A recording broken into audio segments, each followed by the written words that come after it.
আচ্ছা, future Trends of big data. আমরা তো দেখতেছি যে কারেন্টলি বিগ ডাটা কি করতেছে, ফিউচারে আসলে বিগ ডাটাতে আরো আরো কি এটাকে ভার্সাটিলিটি অ্যাড করা যেতে পারে। ওকে, তো আপনারা হয়তো শুনে থাকবেন এআই, আর্টিফিশিয়াল ইন্টেলিজেন্স সম্পর্কে জেনে থাকবেন।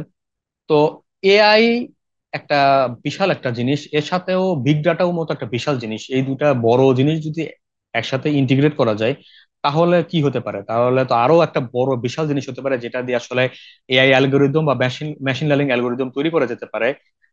যেটা দিয়ে আসলে বিভিন্ন রকমের আমরা প্যাটার্ন রিকগনাইজ করতে পারি, বিভিন্ন প্রেডিকশন করতে পারি। প্রেডিকশন মানে হচ্ছে let's say একটা কাস্টমার, আপনার মনে করেন আহ এক টাইপের প্রোডাক্ট কিনতেছে বিভিন্ন ই কমার্স একটা সাইট, ঠিক আছে?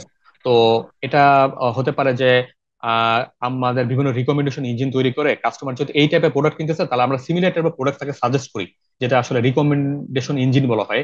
তো এই ধরনের প্রেডিকশন গুলা এআই এবং বিগ ডাটা বা মেশিন লার্নিং এর থ্রুতে করা হয়। তো এটার কিছু এক্সাম্পলস যদি বলে যে আমাদের কিছু মানে প্রেডিক্টিভ মেইনটেনেন্স এর জন্য ম্যানুফ্যাকচারিং সেক্টরে আমরা এআই ইউজ করতে পারি।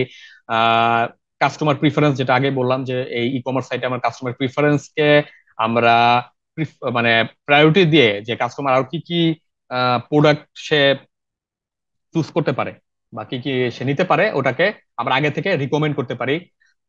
ফাইন্যান্সিয়াল সেক্টরে বিভিন্ন ডিটেকশন, ফ্রড ডিটেকশন করার জন্য আসলে এআই টা দরকার আছে।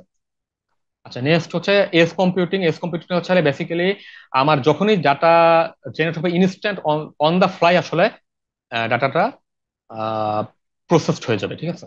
তো এক্ষেত্রে আসলে আমাদের কি হেল্পফুল বিভিন্ন এক্সাম্পল হতে পারে, যেটা হচ্ছে আমরা বিভিন্ন ভেহিকেল থেকে হচ্ছে সেন্সর ডাটা আসতে পারে। সো ওই সেন্সর ডাটার উপর বেস করে আমরা আসলে ড্রাইভিং ডিসিশন, যে আমরা কোন ডিরেকশনে যাব, আমাদের ড্রাইভিং আসলে ম্যাপটা কিরকম হবে, এই ধরনের বিভিন্ন রকম ডিসিশন দিতে পারে।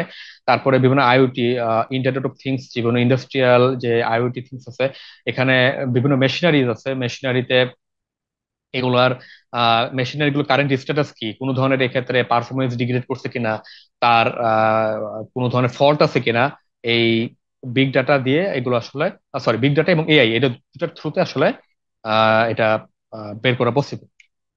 ডাটা ফ্যাব্রিক হচ্ছে অ্যানাদার ফিউচার ট্রেন্ড। এখানে আছে হচ্ছে বিভিন্ন ডাটা বিভিন্ন সোর্স থেকে ইন্টিগ্রেট করে একটা কমন একটা লোকেশনে, একটা ইউনিফর্ম একটা জায়গাতে নিয়ে আসা। এটা আসলে বিভিন্ন ট্রানজেকশনাল এবং অ্যানালিটিক্যাল ডাটা বিভিন্ন এক জায়গাতে, সেম জায়গাতে একটা সেম প্ল্যাটফর্মে একটা নিয়ে আসা, যেটা ইজিয়ার হয় ডাটা অ্যাক্সেস করার জন্য এবং সিকিউরিটি মেনটেন করার জন্য। ওকে, সো বেসিক্যালি আমরা স্লাইডের শেষ স্লাইডটাই শেষ করলাম এখানে।